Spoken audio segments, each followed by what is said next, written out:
الحق مصدقا لما بين يديه وأنزل التوراة والإنجيل من قبل هدى للناس وأنزل الفرقان إن الذين كفروا بآيات الله لهم عذاب شديد والله عزيز انتقام صدق اللہ العظیم۔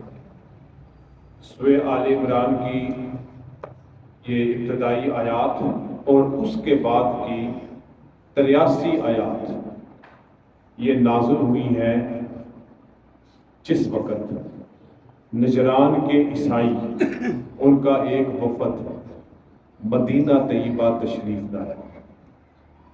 واقعہ اور حالات کچھ اس طرح کے بنے کہ اسلام کی دعوت پھیل رہی تھی اور پھیلتے پھیلتے یمن کے علاقے نجران تک بھی بات پہنچ گئی۔ نجران کے لوگ عیسائی مذہب رکھتے تھے تو انہوں نے فیصلہ کیا کہ وہ مدینہ طیبہ میں آ کر نبی اکرم صلی اللہ علیہ وسلم سے ملاقات بھی کریں، بات چیت بھی کریں، مکالمہ بھی کریں، مباحثہ بھی کریں۔ تو ان کے 60 لوگوں کا وفد مدینہ طیبہ میں نبی علیہ السلام کے پاس آیا۔ ان 60 میں سے 14 تو زیادہ ممتاز تھے، پھر ان 14 میں 3 سب سے زیادہ ممتاز تھے۔ ان میں ایک کا نام عبد المسیح تھا، بڑا ذیرائے سمجھدار سیانہ آدمی تھا۔ دوسرے کا نام ایہم تھا جو ان کا مال اسباب کا نگہبان تھا نجران کے عیسائیوں کے، اور تیسرا شخص جو تھا اس کا نام تھا ابو حارثہ۔ یہ تینوں شخص نبی علیہ السلام سے گفتگو کر رہے ہیں، اور جب یہ پہنچے تو ان کی مذہب کے مطابق وہ عصر کے وقت اپنی عبادت کرتے تھے۔ انہوں نے مسجد نبوی میں ہی اپنی عبادت شروع کر دی۔ نبی علیہ السلام نے صحابہ کو منع کر دیا کہ ان کو نہ روکو۔ انہوں نے مشرق کی طرف منہ کیا اور اپنی جو بھی عبادت کا طریقہ تھا اس کو اختیار کیا، اور پھر اس کے بعد نبی علیہ السلام سے ان کی جو گفتگو ہوئی اس کا خلاصہ، مفہوم اور لب لباب۔ سب سے پہلے انہوں نے کہا کہ حضرت عیسیٰ علیہ السلام کا درجہ اور مقام اللہ کے برابر ہے۔ کیوں؟ اس لیے کہ آپ بیماروں کو شفا دیتے ہیں، اندھوں کو ٹھیک کرتے ہیں، مردوں کو زندہ کرتے ہیں، اور مٹی سے پرندوں کی مورتیاں بناتے ہیں اور ان میں روح پھونکتے ہیں، وہ اڑ جاتی ہیں، اور یہ کام اللہ ہی کر سکتا ہے۔ دوسری بات انہوں نے کہا یہ آپ کے قرآن میں بھی موجود ہے۔ ٹھیک۔ دوسری بات انہوں نے کہی کہ ہم عقیدہ رکھتے ہیں کہ حضرت عیسیٰ 3 خداؤں میں سے ایک ہے، اس کو عقیدہ تثلیث کہتے ہیں، اور اس کی دلیل انہوں نے کہا وہ بھی قرآن میں موجود ہے۔ جب اللہ اپنا تعارف کراتا ہے تو کہتا ہے خلقنا، ہم نے پیدا کیا، رزقنا، ہم نے رزق دیا، امرنا، ہم حکم دیتے ہیں۔ انہوں نے کہا جو یہ ہم ہے یہ جمع کا صیغہ ہے، اور جمع کا صیغہ 3 افراد میں بولا جاتا ہے عربی میں۔ عربی میں ایک واحد ہوتا ہے، ایک تثنیہ ہوتا ہے، ایک جمع ہوتا ہے۔ واحد 1 کو کہتے ہیں، تثنیہ 2 کو کہتے ہیں، اور جمع 3 یا 3 سے زیادہ کو کہتے ہیں۔ لہذا ہم 3 خداؤں کا عقیدہ رکھتے ہیں، اور تیسرے حضرت عیسیٰ علیہ السلام ہیں۔ ایک اللہ رب العزت ہے، جبرائیل ہے، اور تیسرے جو ہے حضرت عیسیٰ۔ یہ بھی آپ کے قرآن میں موجود ہے۔ اس کے بعد انہوں نے کہا کہ حضرت عیسیٰ علیہ السلام کا درجہ اور مقام اللہ کے طرح ہے، کیونکہ اللہ یہ بغیر باپ کے پیدا ہوا ہے، ان کا کوئی باپ نہیں ہے۔ یہ بات بھی قرآن میں موجود ہے۔ اس طرح کی باتیں انہوں نے نبی علیہ السلام سے بیان کی، اور عیسائی مذہب کی حقانیت کو اور حضرت عیسیٰ علیہ السلام کی الوہیت کو ثابت کرنے کی کوشش کی۔ نبی علیہ السلام نے یہ تمام باتیں سنی اور پھر ارشاد فرمایا، تم نے کہا حضرت عیسیٰ علیہ السلام الہ ہے، وہ کیسے الہ ہے کہ ان کے اختیار میں کچھ بھی نہیں ہے۔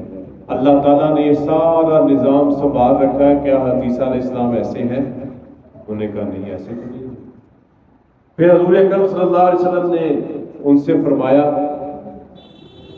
کہ حضرت عیسیٰ علیہ السلام جو ہیں وہ الہ ہے اور اللہ کے بیٹے ہیں، بیٹا اپنے باپ کی طرح ہوتا ہے؟ انہوں نے کہا جی بالکل۔ کہا اللہ کو تو موت نہیں آئے گی، حضرت عیسیٰ علیہ السلام تو قیامت سے پہلے ان کو موت آئے گی، اور یہ بات بھی بتا دی ان کو، اسلام کا عقیدہ بھی سمجھا دیا کہ ابھی اللہ تعالیٰ نے حضرت عیسیٰ علیہ السلام کو آسمانوں کی طرف اٹھا لیا ہے اور دوبارہ دنیا میں آئیں گے، کچھ عرصہ حیات رہیں گے، پھر ان کو موت آ جائے۔ انہوں نے کہا بالکل۔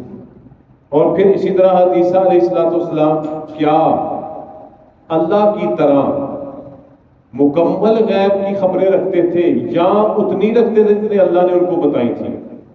جیسے کہ وہ بتاتے تھے کہ آج تمہارے گھر میں کیا پکا ہوا ہے اور تم نے کیا ذخیرہ کیا ہوا ہے، تو نے کہا نہیں جی جتنی اللہ نے ان کو بتائی تھی۔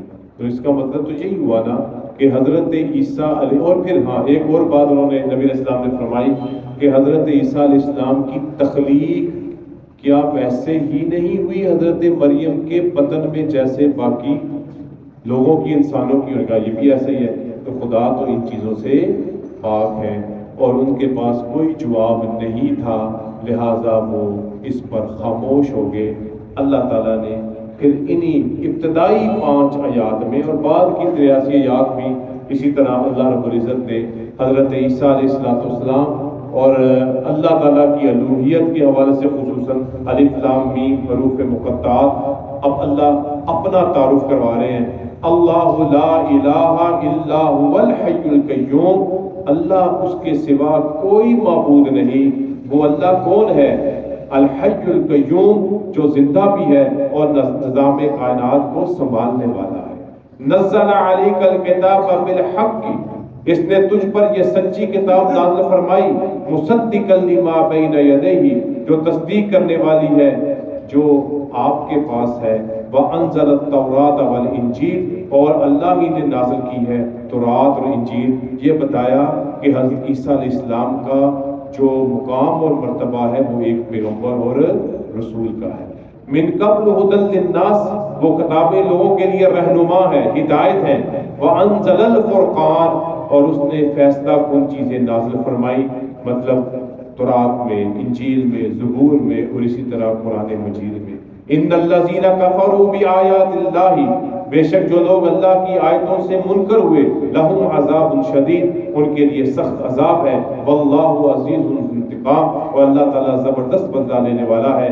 ان اللہ لا یخفی علیہ شیء فی الارض ولا فی السماء، اور ایک اور اللہ نے اپنا تعارف کروایا کہ بے شک اللہ سے کوئی بھی چیز زمین و آسمان میں جو کچھ ہے وہ چھپا ہوا نہیں ہے۔ اور پھر تعارف کروایا هو الذی یصورکم فی الارحام، وہی ہے جس طرح وہ چاہتا ہے ماں کے شکم میں تمہارا نقشہ بناتا ہے، کیف یشاء، جیسا وہ چاہتا ہے۔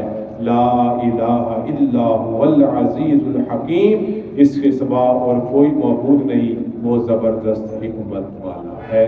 یہاں سے اللہ تعالیٰ نے نبی علیہ السلام کی وہ گفتگو جو انہوں نے عیسائی وفد سے کی تھی، اس کی لفظ بلفظ تائید فرما دی۔ اے میرے پیغمبر، جو آپ نے ان سے فرمایا سچ فرمایا، حق سمجھایا ان کو چپ کروا دیا۔ پھر ایک واقعہ اور تفاصیل میں اسی وفد کے متعلق ہے، جب یہ واپس جانے لگا تو وہ ابو الحارثہ کا بھائی کرس، یہ اپنے اس سواری پر تھا، سواری پھسل گئی اور اس کے منہ سے نبی علیہ السلام کے حوالے سے کچھ نازیبا الفاظ نکلے۔ اور عموماً ایسے ہی ہوتا ہے، جب کوئی مشکل آئے تو ہم اپنے دشمن کو ہی برا بھلا کہتے ہیں، تو کچھ نکل گئے۔ ابو حارثہ نے کہا کہ تم ان کو ایسا نہ کہو۔ اس نے کہا کیوں جی، کیوں نہ کہو؟ انہوں نے کہا حقیقتاً وہی اللہ کے سچے رسول ہیں جن کی خوشخبری حضرت عیسیٰ علیہ السلام نے دی تھی اور ہماری کتاب میں موجود ہے۔ تو پھر بھائی نے کہا پھر آپ ان پر ایمان کیوں نہیں لاتے؟ تو جواباً کہا کہ جو ہمیں دنیاوی فائدے پہنچ رہے ہیں وہ ختم ہو جائیں گے، ہمیں یہ مقام، مرتبہ، عیاشی، دولت، یہ سب کچھ چھوڑنا پڑے گا۔ مطلب کیا؟ مانتے تو تھے کہ آپ سچے ہیں مگر ایمان نہیں لاتے تھے۔